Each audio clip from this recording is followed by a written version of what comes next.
नमस्कार दोस्तों, एक बार फिर से आप सभी का स्वागत करता है। मैं Yogesh Raj Purohit, international export import trainer. Export और इंपोर्ट बिजनेस में आज बात करने वाले हैं कि आप अलीबाबा से कैसे प्रोडक्ट मंगवा सकते हैं, इंपोर्ट कर सकते हैं और वही प्रोडक्ट आप डोमेस्टिक मार्केट में सेल कर सकते हैं। तो बात करेंगे कि किस तरीके से आप अपना प्रोडक्ट जो है अलीबाबा वेबसाइट से इंपोर्ट कर सकते हैं, मंगवा सकते हैं। सभी को पता है कि जो अलीबाबा की वेबसाइट है वो चाइना की है और मोस्टली जितने भी आपको सेलर्स दिखेंगे चाइना से बिलोंग करते हैं मोस्टली, ठीक है। तो आपको किसी भी प्रकार के प्रोडक्ट की रिक्वायरमेंट होती है, आप सिंपली अलीबाबा से मंगवा सकते हैं। तो आपको क्या क्या ज़रूरत होगी कि आप उस प्रोडक्ट को देखे परखे कि वो प्रोडक्ट सेलर से जेन्युइन है या नहीं, उसी के लिए ये पूरा वीडियो है। अगर आप चैनल पे नए हो तो चैनल को सब्सक्राइब करना ना भूलें और बेल आइकन ज़रूर दबाइए।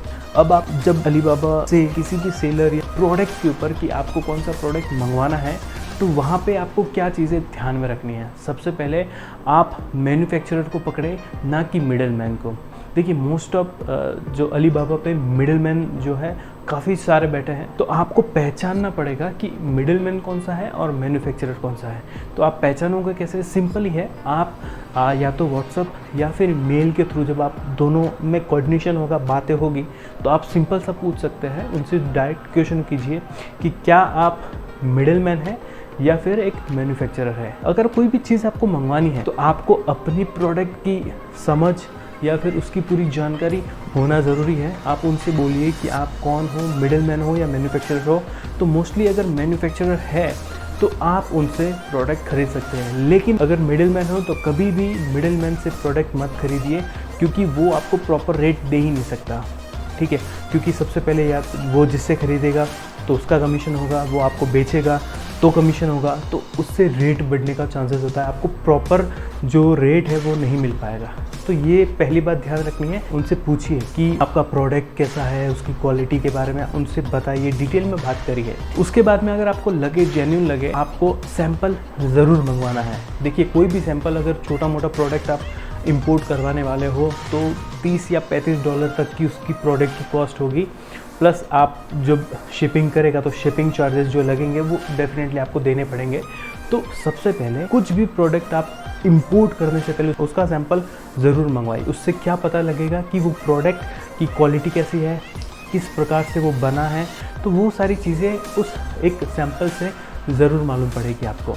और उसके साथ साथ में कंपनी का बैकग्राउंड भी पता चलेगा कि हाँ, एक सैंपल में वो फ्रॉड तो नहीं है, क्योंकि मोस्टली ऐसे ही लोग रहते हैं कि आपको पता चल जाएगा कि अगर फ्रॉड है या नहीं है, तो वो पहले ही सैंपल में आपको पता चल जाएगा। दूसरी बात, जब आप सेलर से, अलीबाबा में किसी सेलर से ज़्यादा कन्वर्सेशन करते हो और अगर कोई भी सेलर आपको पेमेंट के लिए बार बार क्लिक करता है कि हाँ ठीक है डील हो जाएगी, आप बस पेमेंट करवा दीजिए, तो उससे बच के ही रहे। मोस्टली 99% ऐसे सेलर जो है फ्रॉड होता है और ऐसे सेलर पे जो है मोस्टली लोग भरोसा भी नहीं करते हैं। दूसरा, अगर आप प्रोडक्ट चेक करते करते आपको लगे कि सबसे जो है कंपेरेटिवली अगर प्राइस किसी भी बायर की कम मिले, तो ऐसा नहीं कि कम में तो सीधा ऑर्डर दीजिए, नहीं, उसके बारे में पूरी जांच पड़ताल किए बिना प्रोडक्ट को इंपोर्ट नहीं करवाना है, ठीक है।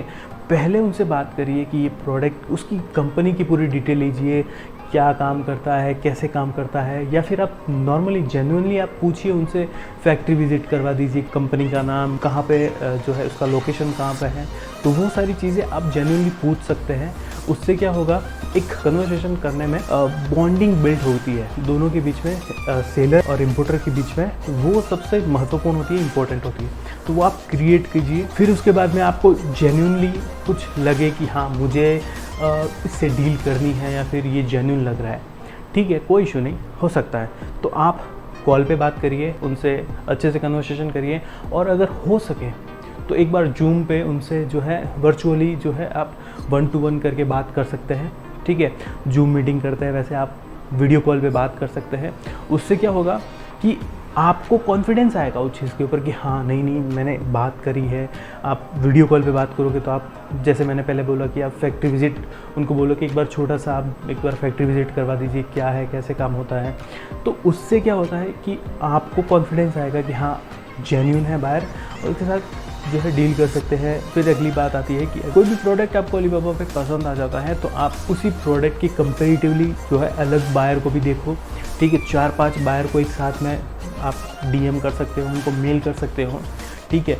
रेट को आप टकरा सकते हो और हो सके आपको लगे कि हाँ ये जेन्युइन बायर है, उनसे मैं प्रोडक्ट खरीद सकता हूँ, तो आपको नेगोशिएशन करना है वहाँ पे, ठीक है। नेगोशिएशन कैसे करना होता है, ठीक है। नॉर्मली कन्वर्सेशन के साथ साथ में आप ये भी बोलिए कि मैंने और भी सेलर से बात करी है, ये प्रोडक्ट उनके पास में इतने प्राइस में मिल रहा है मुझे, उनको क्वेश्चंस करिए, ठीक है। उससे क्या होगा कि एक तो नेगोशिएशन बढ़ेगा तो हो सकता है आपको जो रेट में प्रोडक्ट मंगवाना हो वो रेट आपकी डिसाइड हो जाएगी कि हाँ एटलीस्ट आपको थोड़ा सा फ़र्क मिलेगा ही मिलेगा। तो आपको नेगोशिएशन करना आना चाहिए। फिर एक और तरीका आता है, ऐसे बड़े बड़े जो सेलर्स हैं उनका मोस्ट ऑफ इंडिया में आसपास की कंट्रीज़ में उनका ऑफिस रहता है, ठीक है। तो आप उनसे कोऑर्डिनेट कर सकते हैं कि हाँ अगर आपका इंडिया में कोई ऑफिस है तो आप बताइए, मैं विज़िट कर सकता हूँ। तो आपको ये चीज़ें पूछनी पड़ती है, ये कन्वर्सेशन बिल्ड होती है, ठीक है। इससे आपका और बायर का जो है 1-to-1 होता है और एक जो है कन्वर्सेशन करने से जो है बॉन्डिंग बिल्ड होती है, ठीक है। आपको भी फ्यूचर में कुछ ना कुछ मंगवाना रहता है, कुछ ना कुछ एक्सपोर्ट करना रहता है, इंपोर्ट करना रहता है। तो ऐसे बायर से आप अगर इस तरीके से कन्वर्सेशन करेंगे तो फ्यूचर में भी वो आपके बहुत काम आ सकता है। और मोस्टली क्या होता है कि आप जब भी अलीबाबा से इंपोर्ट करवाते हो, ठीक है, तो उनका रिस्पॉन्सिबिलिटी कहाँ होता है, उन्होंने अपना गुड्स पैक कर दिया, ठीक है। पैक करने के बाद में शिपमेंट कर दिया, इंडिया में आया। इंडिया में 3 जगह आता है, दिल्ली, मुंबई एंड बेंगलुरु। 3 जगह मोस्ट ऑफ फेडेक्स, DHL या फिर कोई भी आप दूसरी कुरियर सर्विस आती है, ठीक है। कोई भी प्रोडक्ट आप इंपोर्ट करते हो तो, ठीक है। तो होता क्या है, जब प्रोडक्ट आता है तो उनकी रिस्पॉन्सिबिलिटी ख़त्म हो जाती है कि आपके प्रोडक्ट आपकी कंट्री में आ गया, अब आपको कैसे प्रोडक्ट कस्टम से छुड़वाना है वो आपकी ज़िम्मेदारी। कैसे प्रोडक्ट जो है फेडेक्स से आपके पास आएगा वो आपकी ज़िम्मेदारी है। तो आपको अपने सेलर से ये कंफर्म करना है कि जो प्रोडक्ट जो है वो इंपोर्ट करवाया है आपने, वो कहाँ तक, उसकी रिस्पॉन्सिबिलिटी कहाँ तक है। ऐसा नहीं कि आप और वो दोनों उलझे पड़े कि भाई अभी तक मुझे शिपमेंट मिला ही नहीं है, प्रोडक्ट मेरे पास आया ही नहीं है, और वो प्रोडक्ट जो है फेडेक्स से जो है उधर घूमता रहे। तो आपको ऐसा नहीं करना है। सिंपल है, सेलर से आप पूछिए, बेधड़क पूछिए कि जो प्रोडक्ट मैंने मंगवाया है वो कहाँ तक आप उसको जो है उसका शिपमेंट करवाओगे। मुझे डोर टू डोर करवा सकते हो, वो बेस्ट है। तो वो एक बार आपको पूछना पड़ेगा। मोस्ट ऑफ केसेस में ऐसे प्रोडक्ट जो आप मंगवाते हो उनका शिपमेंट सिर्फ और सिर्फ जहाँ पे आपको इंडिया में आया, शिपमेंट इंडिया में आया, उसके बाद उनकी रिस्पॉन्सिबिलिटी ख़त्म हो जाती है। तो आपको एक बार कंफर्म ज़रूर करना है उनके साथ में। मैंने भी अभी रिसेंटली इंपोर्ट करवाया है, जो प्लास्टिक PPF आता है जो गाड़ी के ऊपर लगता है, वो इंपोर्ट करवाया चाइना से। लेकिन उसकी भी पूरी स्टोरी जो है आने वाले वीडियो में ज़रूर मिलेगी।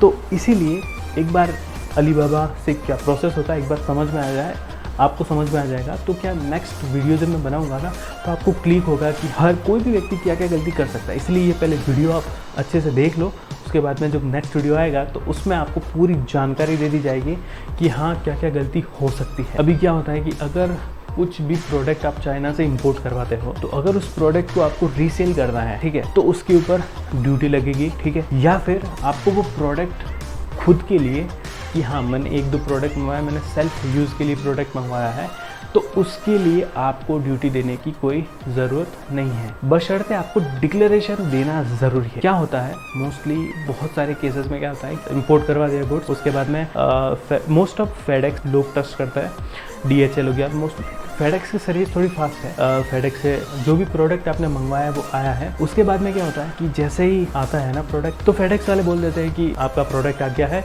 आपका इतना GST लगेगा और इतना जो है ड्यूटी लग रहा है, तो वो आप पे कीजिए, उसके बाद में आप गुड्स लेके जाइए, ठीक है। सिंपल है, वो उन्होंने बोल दिया। बट अगर आपने सैंपल मंगवाया है, खुद के यूज़ के लिए मंगवाया है, तो डिक्लेरेशन देना ज़रूरी है कि जो प्रोडक्ट मैंने मंगवाया है वो सैंपल है और वो सिर्फ़ और सिर्फ मेरे यूज़ के लिए मैंने मंगवाया है। तो ये चीज़ें आपको बोलनी पड़ती है, बतानी पड़ती है, फेडेक्स को मेल करना पड़ता है, ठीक है। उससे क्या होता है कि जब आप मेल करते हो तो उनको पता लगता है कि हाँ, जो ये व्यक्ति कह रहा है कि भाई हाँ पर्सनल यूज़ के लिए एक ही प्रोडक्ट मंगवाया, ज़्यादा नहीं मंगवाया है, तो ये प्रोडक्ट उनके पर्सनल यूज़ के लिए हो सकता है, तो उसके ऊपर ड्यूटी नहीं लगती है। ठीक है, अगर आप बल्क में कुछ ना कुछ मंगवाओगे तो उसके ऊपर तो आपको ड्यूटीज़ देनी ही पड़ेगी। आपको कोई भी सेलर से गुड्स आप जब सैंपल मंगवाया है तो आपको अग्री हो जाते हो कि नहीं सैंपल क्वालिटी ओके है, मैं उसको इंपोर्ट कर सकता हूँ, तो उसके बाद में आपको अपने सेलर से क्या चीज़ें बोलनी पड़ेगी जब आप इंपोर्ट करोगे। तो अगर आप प्रोडक्ट मंगवा रहे हो तो आप उनसे एक सवाल पूछिए कि मिनिमम क्वांटिटी आप कितनी जो है भेज सकते हो। देखिए, मिनिमम क्वांटिटी यहाँ पे पूछने का ये है कि अगर आपको लगे कि नहीं मैं एक बार थोड़ा सा प्रोडक्ट मंगवाऊँ, बल्क में एक साथ नहीं मंगाओ, थोड़ा थोड़ा करके मंगाओ, क्योंकि मोस्टली ऐसे जो है इंपोर्टर भी हैं इंडिया में, मोस्टली ऐसे इंपोर्टर भी हैं जो छोटे से अपना व्यापार शुरू करना चाहते हैं। बहुत सारे लोग जो वीडियो भी देख रहे हैं छोटे से अपना व्यापार शुरू करना चाहते हैं, उनको लगता है कि मैं एक बार कम क्वांटिटी में अपना प्रोडक्ट मंगवाऊँ, उसके बाद में अच्छा लगेगा तो धीरे धीरे अपनी क्वांटिटी बढ़ाऊंगा, जैसे जैसे मेरा बिज़नेस बढ़ेगा वैसे वैसे क्वांटिटी बढ़ाऊंगा। तो आप उनसे पूछिए कि मिनिमम क्वांटिटी कितनी हो सकती है, 20 पीस 50 पीस कितनी, क्योंकि ऑलरेडी आपको तो क्वेश्चन पूछना है, पहले 20 मंगवा ली, 30 मंगवा ली, जो भी मिनिमम क्वांटिटी होती है वो मंगवा ली, उसके बाद में धीरे धीरे आपको आगे बढ़ना होगा। नहीं तो क्या होता है, एक साथ में आपने प्रोडक्ट मंगवा तो लिया, अब बिक नहीं रहा है या फिर उसकी क्वालिटी ख़राब है, तो आप भी सेफ साइड खेलना, आप भी तो सेफ साइड खेलोगे ना। छोटे से शुरू करना चाहते हो, कम इन्वेस्टमेंट में शुरू करना चाहते हो अपना इंपोर्ट बिजनेस, तो ऐसे भी आप जो है पूछ सकते हो। फिर उसके बाद में एक और चीज़ पूछनी है कि प्रोडक्शन टाइमिंग क्या होता है। ठीक है, कि आपने ऑर्डर दे दिया, ठीक है, उसके बाद में आपने पेमेंट भी कर दिया और वो बोलेंगे नहीं अभी प्रोडक्शन करना है तो 15-20 दिन लगेगा, उसके बाद में प्रोडक्शन होगा फिर आपके पास गुड आएगा। तो ये चीज़ भी ध्यान देनी है, क्योंकि आपका तो आपने पेमेंट कर दिया तो आपका तो टाइम है, वो तो जा रहा है। ठीक है, तो आपको पहले कंफर्म करना है आपके पास प्रोडक्ट अवेलेबल है, अगर अवेलेबल है तो ही डील होगी। ठीक है, उसके बाद में पेमेंट टर्म्स भी इम्पोर्टेंट है, डिलीवरी टर्म्स भी इम्पोर्टेंट है। इसके वीडियोस ऑलरेडी पोस्ट किए हुए हैं और तो आने वाले वीडियोस में भी आपको देखने को मिलेंगे पेमेंट टर्म्स और इनको टर्म्स के बारे में। देखिए, इनको टर्म्स मतलब डिलीवरी टर्म्स, तो आपको पेमेंट टर्म्स के बारे में भी जानना ज़रूरी है कि कैसे पेमेंट आपको करना है, कितना एडवांस आप दे रहे हो और कितना जो है प्रोडक्ट मिलने के बाद में उसको पेमेंट करने वाले हो। तो किस तरीके से आपने पेमेंट चूज़ किया है, पेमेंट टर्म्स कौन सा चूज़ किया वो भी ध्यान में रखना है। और दूसरा आता है डिलीवरी टर्म्स, कौन सा टर्म्स आप यूज़ कर रहे हो कि आपका गुड्स जो है आप जब सेलर से मंगवा रहे हो तो वो कहाँ तक भेजेगा, कि खाली पोर्ट तक, ऐप भी वैल्यू दे रहा है कि हाँ खाली पोर्ट तक भेज रहा है, या डोर टू डोर सर्विस कर रहा है कि आपका प्रोडक्ट सीधा आपके जो है फैक्ट्री में आ जाएगा या फिर गोडाउन में आ जाएगा। तो कौन सी पेमेंट टर्म्स और कौन सी डिलीवरी टर्म्स आप यूज़ करते हो उसके बारे में भी आपको अपने सेलर से कंफर्मेशन लेना है। और सबसे लास्ट में इंपॉर्टेंट है shipping timing, ship arrival date, ship departure date, उसकी कंट्री में चाइना में शिप कब लग रहा है, उसकी अराइवल डेट क्या है, और वहाँ से डिपार्चर, शिप डिपार्चर कब होगा और इंडिया में कब अराइवल होगा। तो वो सारी चीज़ें भी आपको उससे पूछनी है। देखो, इससे पूछने से क्या होगा, आप जब नेक्स्ट ऑर्डर दोगे ना तो आपका ये प्रोसेस जो है वो एकदम फटाफट हो जाएगा। तो इसीलिए ये सारी चीज़ें भी ध्यान में रखनी है। होप सो आप सभी को अलीबाबा के ऊपर ये छोटी सी जानकारी पसंद आई होगी, और पसंद आई है तो अगला वीडियो प्रॉपर मैंने जो इंपोर्ट करवाया है उसके ऊपर है।